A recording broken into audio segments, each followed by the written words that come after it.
අර්චුනා රාමනාදන්ට මහින්ද ඉස්සරහ කතා කරනකොට වෙනම ෆීලින් එකක් ආවා කියලා නිකන් ඇම්බරි කෙකරගගා පහුගිය දවසක කතා කරන වීඩියෝ එකක් දැක්ක නේද?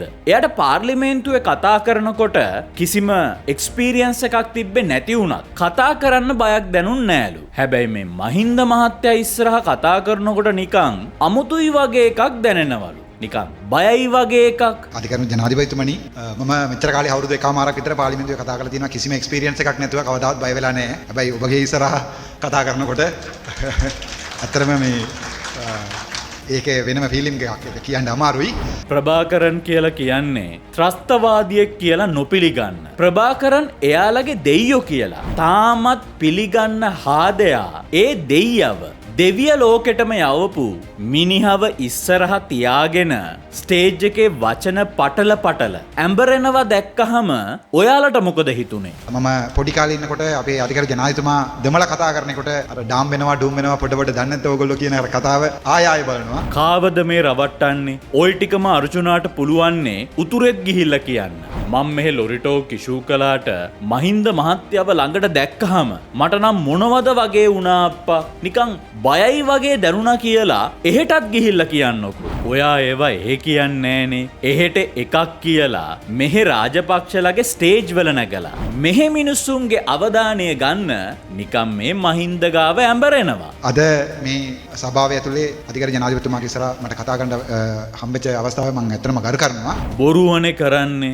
ඔයා හැරෙන්නේ මොන පැලේ කන්නද කියලා අපිට තේරෙනවා. මොකද මහින්ද මහත්තයා ඉස්සරහ කතා කරන්න ඇඹරිලා වගේ රංගනයක් දුන්නට මහින්දව ගෙදරින් එලවපු එකට ඔයා දීලා තිබ්බේ මෙන්න මෙහෙම උත්තරයක්නේ. ඔයගොල්ලෝ දැන් මහින්ද රාජපක්ෂ පාවලා දීලා ඉවරයිනේ. පාවා දෙන්න ඕනේ කියන්නේ ඔයගොල්ලෝ ගෙදරින් ගෙලවුවානේ. ඉතින් ගෙදරින් ගෙලවේ නීතියකට අනුවනේ ඒගොල්ලෝ ඒ නීතිය ගෙනාවෙත් මේ රටේ ඡන්ද දාපු ආණ්ඩුවත්. හැබැයි මට ඒක ලාභයි. ඒ නිසා මමත් ගැව්වා. මතක තියාගන්න මමත් ගැව්වා ගෙදර යවන්න. මගේ ජනතාව මරපු මිනිහව මං ගෙදර යවුවා. ඡන්ද දාලා. මගේ ජනතාව මරපු මිනිහව මං ගෙදර යව්වා කියන ගට් ෆීලින් එකට මොකද වුනේ? එදා මේ ස්ටේජ් එකේ ඇඹරි නාඩගමක් නටනවා වෙනුවට කියන්න තිබ්බනේ මගේ ජනතාව මරපු මිනිහා තමයි මේ ඉස්සරහා ඉඳගෙන ඉන්නේ කියලා. ඒ මුකුත් ඕනේ නෑ. අඩුම ඔයාට ප්‍රතිපත්තියක් තියෙනවා නම් ඔය රැස්වීමට නොයා ඉන්න තිබුණා. ඔයා නිකන් මේ මීඩියා ඉස්සරහා ෂෝදානව විතරයි. අධිකරණ ජනාධිපතිතුමනි මම මෙච්චර කාලේ අවුරුදු එකමාරක් විතර පාර්ලිමේන්තුවේ කතා කරලා තියෙනවා කිසිම එක්ස්පීරියන්ස් එකක් නැතුව කවදාවත් බය වෙලා නැහැ. මගේ ජනතාව මරපු මිනිහව මං ගෙදර යවුවා. ඡන්ද දාලා. සරලවම මට අනුව ඔයා කියලා කියන්නේ දෙමළ බයියේ. ඔයා දැන් කරන්න හදන්නේ ඕඩියන්ස් දෙකක් බැලන්ස් කරන්න හදන එක. මතක තියාගන්න. රාජපක්ෂලගේ ඔයාලගේ දේශපාලනයේ දෙකක් නෙවෙයි. එකක්.